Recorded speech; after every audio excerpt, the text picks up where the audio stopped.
இயக்குனர் பாலா அவர்கள் ஒரு உலகத்தரம் வாய்ந்த ஒரு non comparable director, having world touch sense of cinema.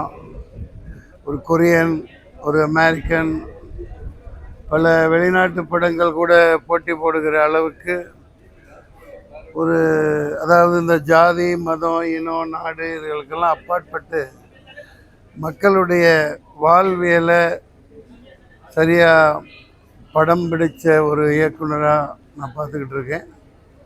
பிதாமகனாக இருக்கட்டும், அந்த விக்ரம், அப்புறம் அந்த சூர்யா, அவங்களாம் அவன் நடிக்கிறாங்கன்னே அதில் சொல்ல முடியாது. சூர்யாலாம் இந்த லைலா அவங்க கூட வர்ற காட்சிகள் எல்லாம் இப்போ அந்த பாடல் காட்சியெலாம் வந்தால் அது மறக்க முடியாது. அது அப்படிப்பட்ட அழியாத ஒரு பாதிப்பை ஏற்படுத்தக்கூடிய அளவுக்கு தான் பண்ணியிருக்கார். நான் கடவுளாக இருக்கட்டும், நான் கடவுள் ஒரு உண்மத்தம் பிடித்த ஒரு கதாநாயகன் ஆர்யாவை ஒரு வித்தியாசமாக காமிச்சிருப்பார். சேது லாங் பேக், ரொம்ப நாள் முன்னாடி நான் ரெட் இண்டியன்ஸ் ஏதோ ஒரு மலையாள படம் நடிச்சிட்டு இருந்தேன் வயநாட்டில். அப்போது வந்தார். ரொம்ப சேது அந்த விக்ரமன் உடம்பெல்லாம் உள்ளே ஒட்டி அப்படியே முட்டை அடித்து நான் பதறி போயிட்டேன், என்னாச்சு அப்படின்னு.